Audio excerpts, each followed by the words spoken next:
Good day, everyone. Well, you see the chart that shows all the red arrows, and basically it's macro moves by the Fed, which result in, predictable market action. And you can really time to nearly the day when the Fed's actions influence the majors into starting new uptrends or downtrends. So you've got late 2018, and you had the first Christmas crash on record, so the markets were sliding into that, and that caused the Fed chair to make an emergency announcement that he would no longer be tightening the balance sheet, and that stemmed the bleeding. Not only that, it actually ended up being the major low for the markets, and that quickly led to more QE in early January, so then we were off to the races again through 2019. Then there was the COVID event, which pushed the Fed into launching the mother of all QE programs. Trillions of dollars were printed, and it wasn't until late 2021 that the Fed became hawkish. And we noticed that, we basically were creating reports and warnings and notifying members of this change of heart in December of 2021. November 2021, and that report that month stated to expect headwinds, and we then advised going to cash or shorting, where it looked like the odds were shifting, and on the crypto picks list, profits are taken in most of the crypto names in January of 2022, and then the remaining 4 names were removed in early February. And interestingly, one of the names, last names that was ever removed in February was Luna, and that coin did bankrupt many, but that was later in 2022 when all the cracks came through. And nevertheless, at the time the name was removed from the list in February of 2022, the profits were substantial.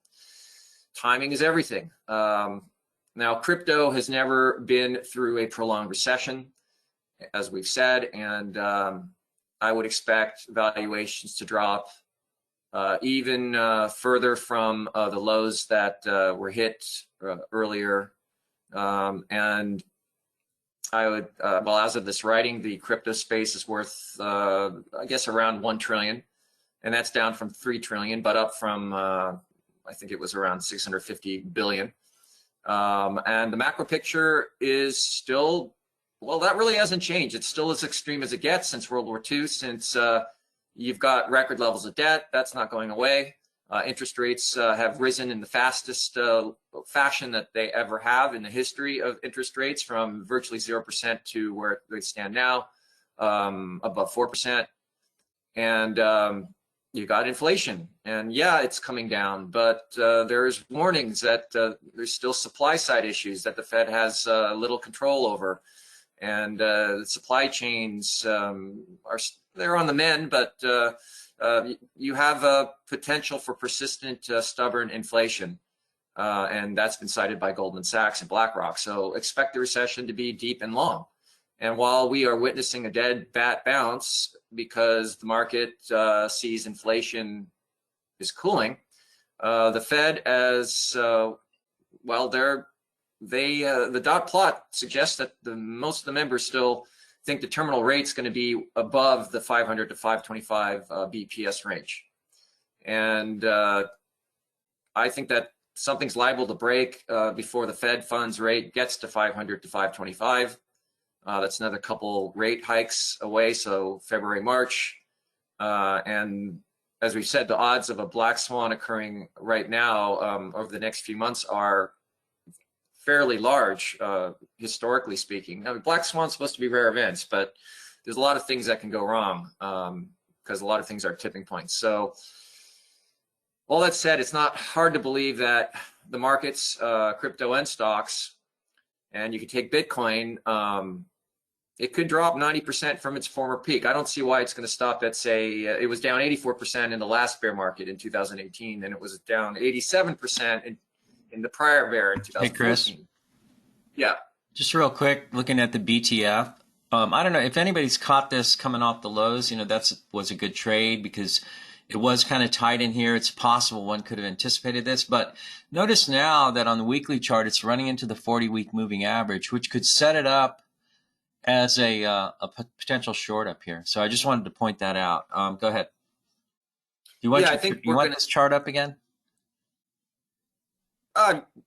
You can keep it up, sure. It's fine. I'm going to send it out in the report. But yeah, I think there's a lot of shorting opportunities. The higher the market bounces, the more opportunities on the short side in crypto and stocks. Bitcoin is certainly one of them, as it's at resistance.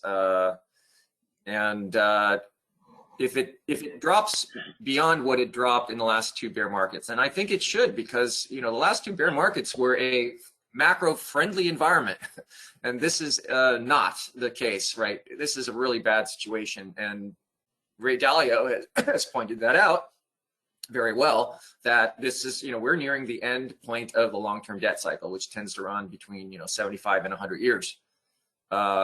So in the past, you had revolution and war, but you had a changing of the guard, and the world's reserve currency often fell from glory, and a new reserve currency took its place. I don't think that necessarily is going to happen this time. Doesn't have to. Dollar can maintain its lead, but we do have the BRIC countries, and I know that India is demographically formidable.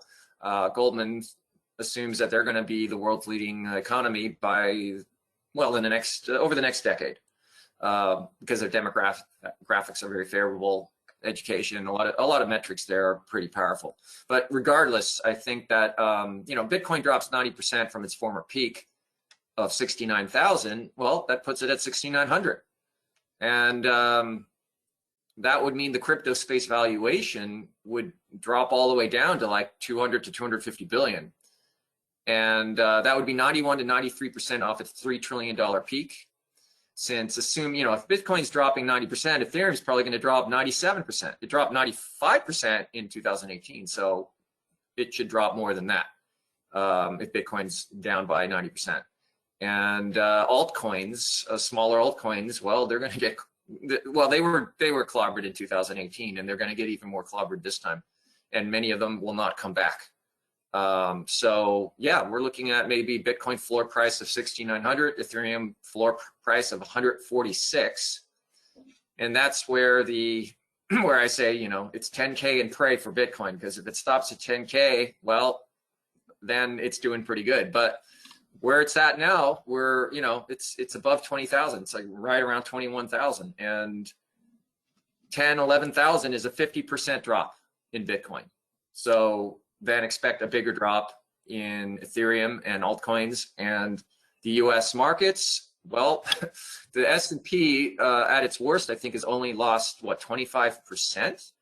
And that just makes, for someone to say, oh, the bear market's over, we're rallying now, everything's good because inflation's lower, the Fed's going to pivot. Great, yeah, that's all good. It's off to the races. Makes no sense, because it flies in the face of past historical examples where, when the Fed finally halts rates and then starts reducing them, the floor in the markets is still many, many months off. And assuming this time is not going to be any different than prior times, well, expect the S&P potentially to be off well over 33%, maybe 50%, maybe more. We'll have to see how it plays out, but this is a nice dead bat bounce opportunity to lay out some shorts. And Gil's going to go over a few things as usual. There's the home builders like DHI and KBH that they've completely missed earnings, and the metrics are about as bad as it gets. The cancellation rate on homes was 80%. And that is actually the highest in history, and even beats the cancellation rate back in the financial meltdown of 2008. So, I think there's some real ripe shorting opportunities going forward. Gil, how are you seeing everything? Yeah, I think, like we were talking earlier, this idea of a Fed pivot, okay, it's taken hold to start the year out, okay? And we also have had the CPI data, and then today's producer price index came out.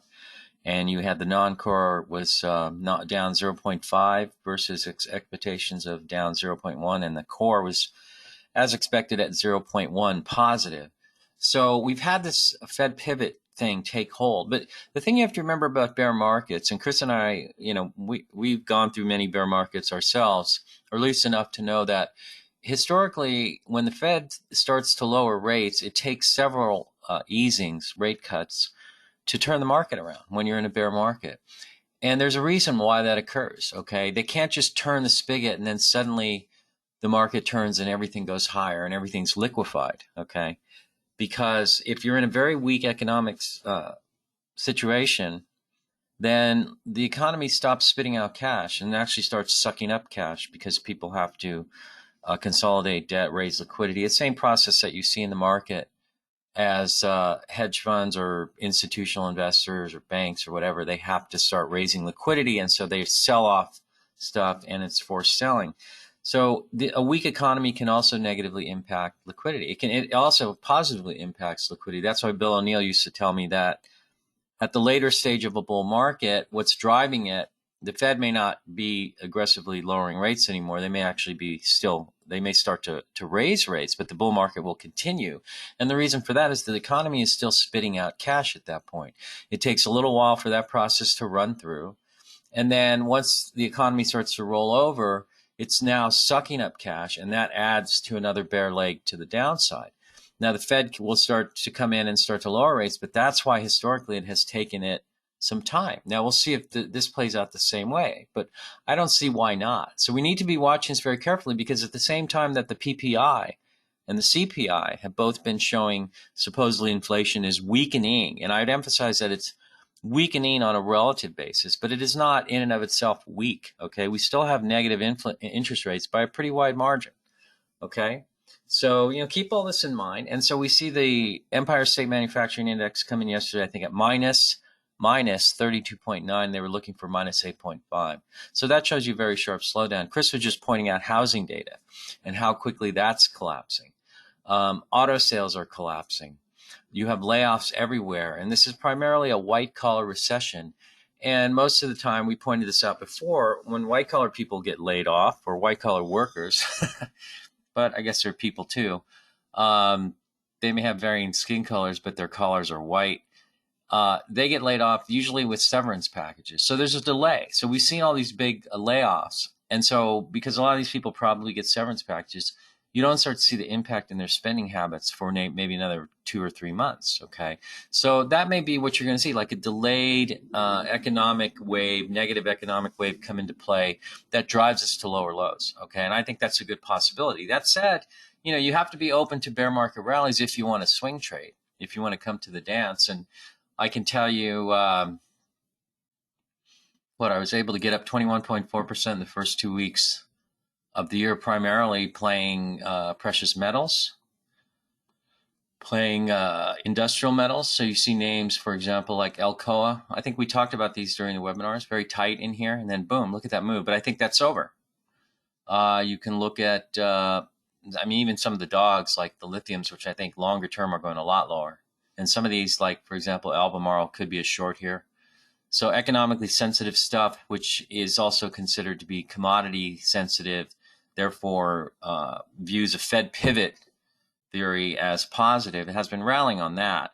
But if the economy comes into play as getting much weaker, much faster, then some of these could run into serious trouble. Excuse me. So, even Camco, but running through these here, you can see the tight action to start the year off. And then boom, over the last 2 weeks, they've run up. So these have been very good on the, I'm over here choking on my coffee. Maybe another swig will wash it down. There we go. All right. So you can see here it's a double top type move. That's a good move off the bottom. Energy Fuels, maybe a short coming down through the 20-day line. Freeport is extended. But again, you see this tight action right at the new year. Boom. And these rallied. And then if we go to, let's just run through these turkeys real fast. But you can see most of these are now extended. Okay, the market's extended. The NASDAQ was up. How many days was it up, Chris, until it turned red not too long ago? 7? Yeah, I think we would see 1, 2, 3, 4, 5, 6, 7. Yeah. And then today's the 8th day. So it's been up 7 days in a row. Yeah, okay. Okay, Sigma Lithium, maybe a short into the 50-day line. This one's squirrely. I've tried trading this, but I think the spread is too wide. So I think, I might go after something like this one close to the 50-day line. Probably if we check it on the weekly chart, yeah, it's hanging along the 10-week line, so that's a possibility there. But I'm basically short now. So, I flipped short pretty heavy this morning when everything was up, and saw the turns on the 620 charts on some of my favorite ETFs, my inverse ETFs, and they're all hopping. So,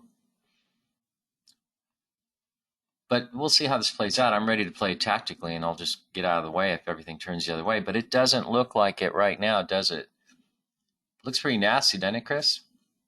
Down nearly 300 on the Dow.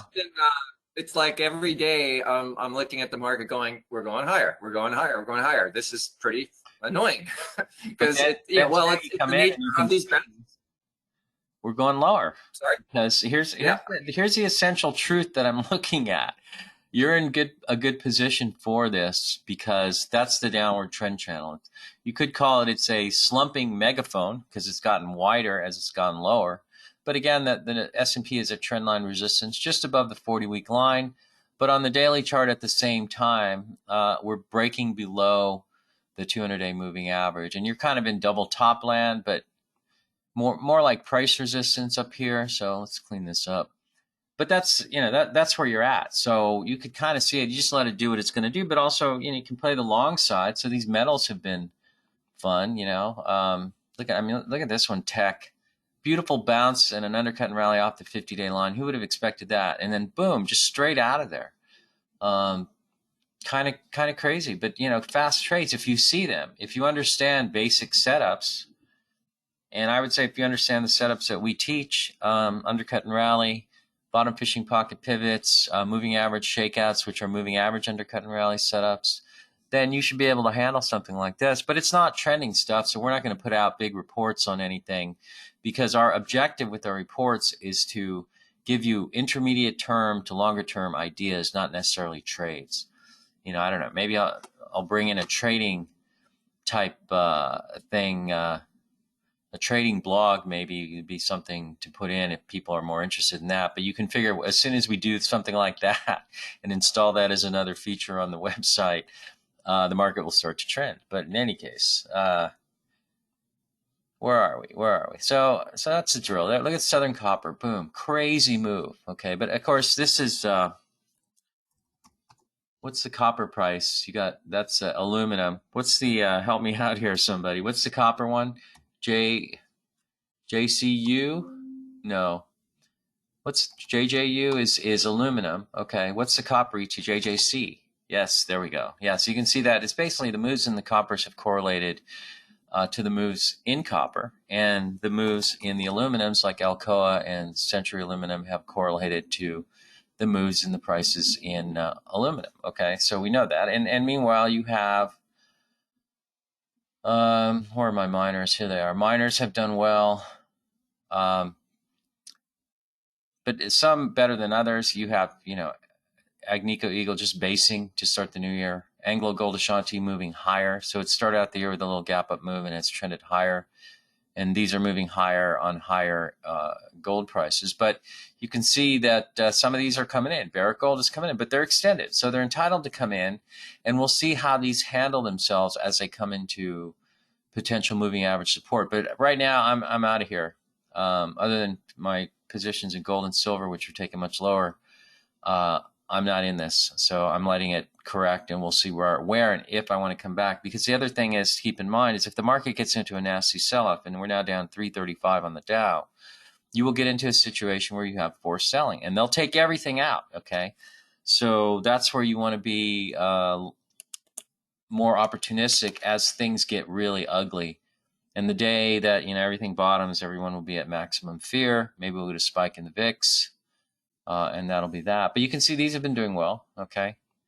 I wanted to mention Pan American Silver, like a short at the 200-day. Go ahead, Chris. Yeah, so if you look at the VIX weekly, and whenever it gets down there, below 20, the markets tend to sell off. And this has been a normal rhythmic pattern since 2021. And you see recently, you know, the VIX when it was trying to break the uptrend, it did, and it seemed like, well, now the markets are. I'm waiting for the sell-off. It's just a matter of time, and you know, these dead bad bounces can be persistent and annoying. And one of the reasons that we get, I think, a lot of this market action that we've seen in stocks and in crypto. Well, let's take Bitcoin. There were a substantial amount of liquidations, futures liquidations from people leveraged, because so much of the crypto market believes that the market, like I do, they believe the market has to go lower. So there was a ton of overweighted short positions, short futures.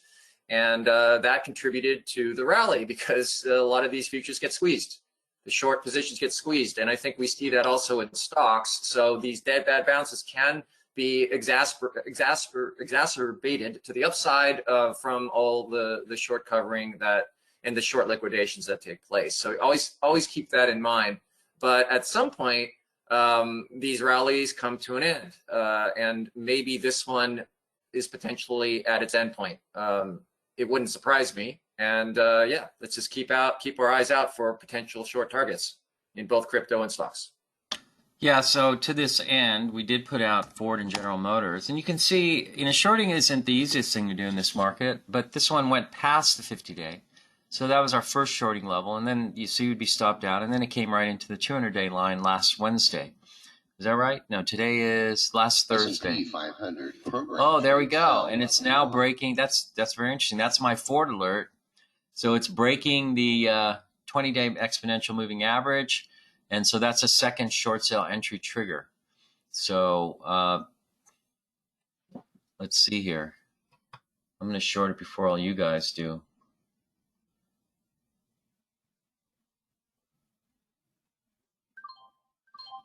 And away we go. All right, so we'll see what happens with that. And we're in at 12.54 on that.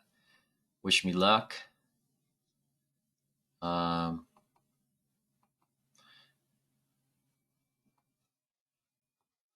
Sorry. I'm also along the SOX S here.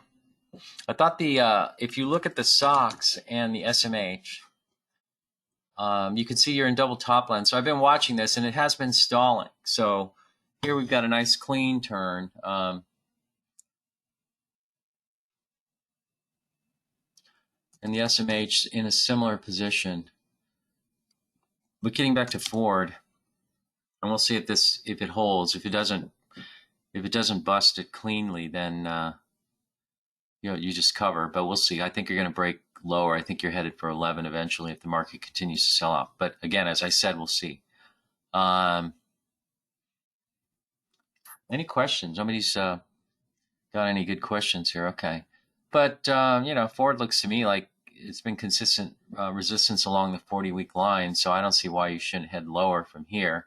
So that's what I would be looking for on this little inverted bear flag. Well, it's a bear flag, an inverted flag here, I guess you'd call after the gap down. But if we're looking at, say, let's see, some of the precious metals names, now that they're extended, may become shorts. Okay, and I have nothing against shorting precious metals sector if it's going to reverse and head lower, like I showed you Pan American Silver. So anyways, showing you the SMH. So these are the stocks that tend to make up the greater part of the weightings, the components, the biggest components, I should say, in, say, the SOX S and SOX L. So, you know, just checking with these, as you can see, a similar double top action like the SOX and the SMH. And it's possible some of these will play out as shorts. So, for example, you had another rallying forward, just a couple of pennies on me. But you're seeing, you know, analog devices could bust the 20-day line. Here's AMAT in double top land, Avago or Broadcom rather. Watch these things at the 10 and the 20. So we know we have a turn in the SOX S. So let's see if I can bring that up. Where are we? No, that's not the chart I wanted to get out of there. It's in here somewhere. Peel back the curtain there. There we go. So here's the SOX S. You saw the turn in here on the MACD right there. So that was the time to come in. And then boom, now we're up $1.50 or so from the low of the day.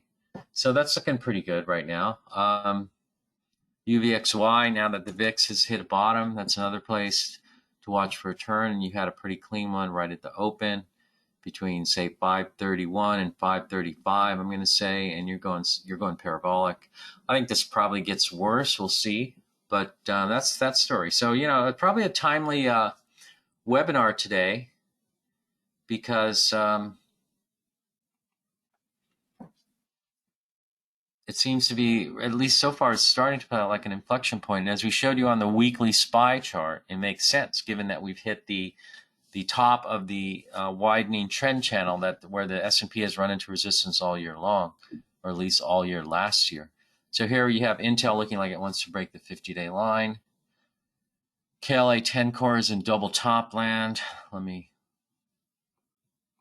can see here. So if you use this high here at 419.57, and right now you're trading at 419.34, you're actually triggering a double top short sale entry using that left side peak at 419.57 as your covering guide. Lam Research also in double top land. Marvell could reverse. I think it is reversing at the 50-day line right now. Microchip could reverse at the 10 and the 20. So you want to keep an eye on all this stuff, I think. But, easy way to play it, since you'll notice they all look similar, right? You can just go with the SOX S or the SOX L. And so it becomes one of my little friends during a bear market. I tend to play the SOX S is the one I choose. I think there are a couple others out there. I don't know if anybody knows, but still no questions. You guys just must be awe-stricken or awestruck. I don't know what the word is. But in any case, getting back to the semis, you see, as I said, they all look the same. So why play just one when you can play them all, right? Anyways, where were we? Where are we? Any questions? I mean, I'm just showing you some pretty basic stuff here, and it's all actionable right here, right now. Although the short, let me be a little clear on the short. I should add that this thing was shortable earlier in the day. So any break of the 20-day line is an add point intraday for me, okay? So that's how I view it.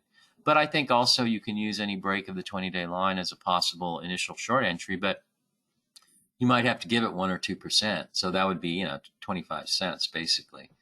So if you can't handle that, don't short it, because it could rally to the the 6 period or the 20 period. But on this chart here, the 620, this is a 5-minute chart, right? For those of you who are new, I use a 6-period exponential moving average, that's orange. I use a 20-period exponential moving average, that's blue. And then the MACD is set to 6, 20, 10, C on E signal. I don't know what it would be on other systems, but essentially you've got a fast MACD line, the orange one, at 6, set at 6, and the slow set at 20. I guess the other numbers are just there for decoration. I don't know. But I'm not really picky about, how this thing is set up, because it's a guide, not a trading system. And you can see it's reasonable because if you look at where it reversed, so somewhere around 1285, if we look at the daily chart here, you can see that you're basically reversing along these highs, which is right around 1285, okay? So when you see it come into price resistance over the last couple of days this morning, then that becomes an area to be on the lookout for a breakdown on the 620 chart. And sure enough, we got it. You got the MACD crosses starting up in here at around 1280, say 1278 up to 1285. And that to me is well within range of putting out a short. And then boom, you get the big cross here. You even notice that you get stretched down out to the downside here. See how the MACD, you got the fast line stretches away from the slow line. A lot of times I'll cover on that, and it does this, right? But notice how it never gets above the 6-period line, and then boom, it heads lower. So if I see that, sometimes as soon as it is able to shoot above the 6-period line, I'll cover. But then also notice that it flattens out, and that's also telling you that normally that maybe it's a place to think about taking a intraday profit and see if you get a rally into the 20-period line where you can reshort it. But this one's so weak that it just is continuing lower. So we'll see if this thing breaks out to lower lows. So anyways, that's really all I've got. So, put it all in a nutshell right there for you. But look at what are economically sensitive names. Oh, that reminds me. I did forget one sector that Chris had brought up, and that would be the home builders. And yeah, these guys are rallying. But notice you're in double top land now with Beazer. So Beezer, the high here is 1482. We're trading at 1455. So that's a short sale entry, double top short sale entry. DTSS for short. Using that left side peak as your covering guide now. You can see things like DHI, DR Horton are just extended. And let me see if maybe there's another reference high in here. Nah, not really. But you see this big cup formation, which, I think has been a nice uptrend to ride along the 20-day line for the last several months. But it's probably getting long in the tooth. And as Chris is pointing out, those fundamentals will come to bear, I think. That's the thing about this market, is that it seems to be based on what the Fed's going to do without considering some of the fundamental factors that will come into play, and which will also have a deleterious effect on liquidity. Remember, like I said earlier, a weakening economy sucks cash out of the economy, out of the system too, so out of stocks and everything else. So that's the second wave of liquidity crunch. The first one is when the Fed starts to tighten, okay?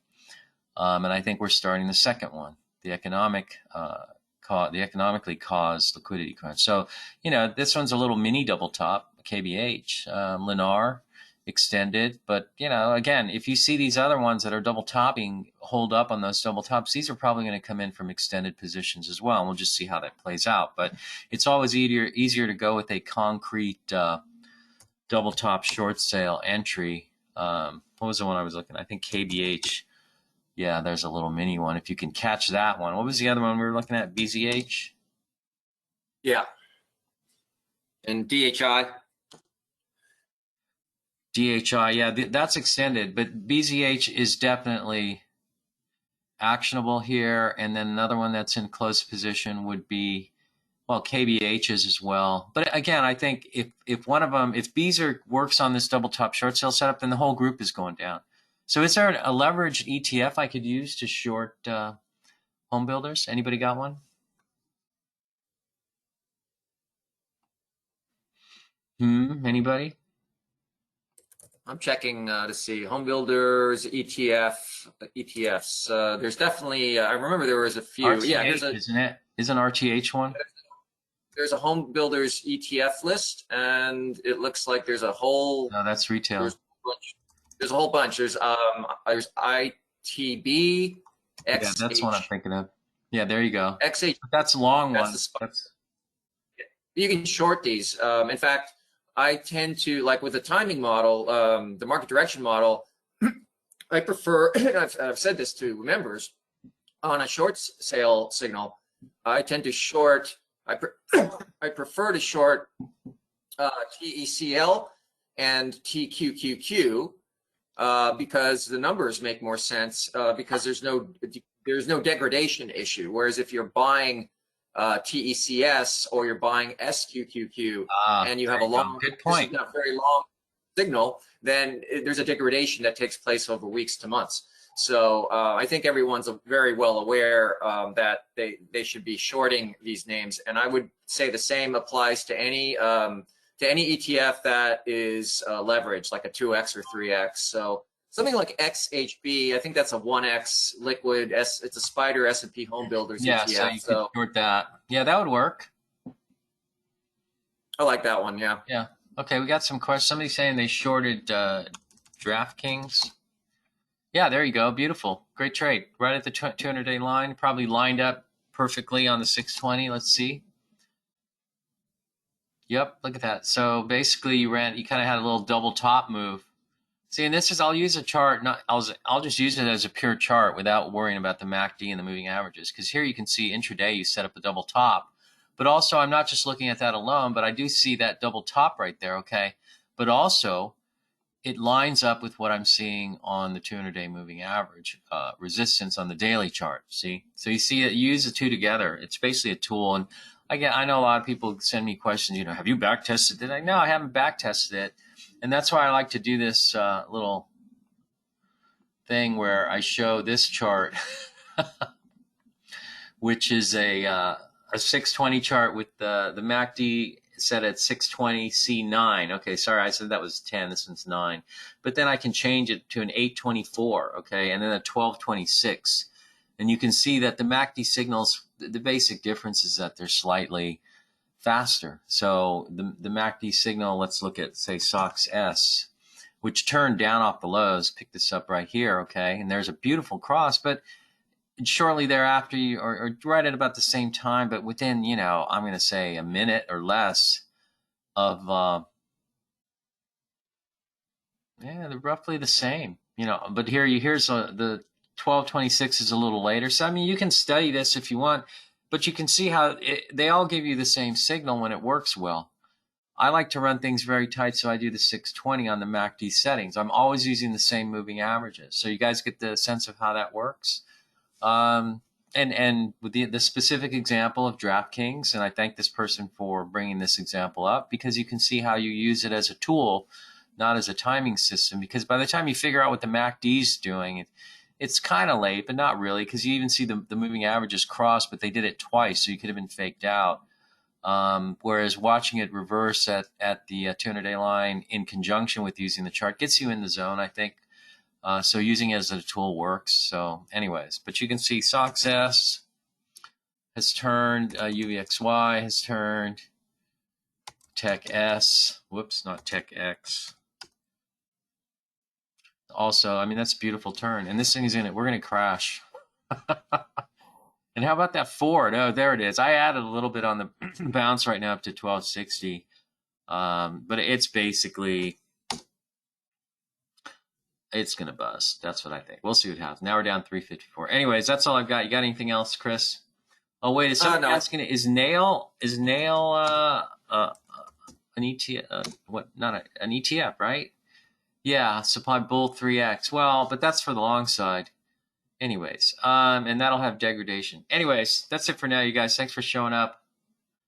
I guess we'll catch you next week. But I think, I think we'll be lower by then, fair bit. So we'll talk to you later. Take care. So long, everyone.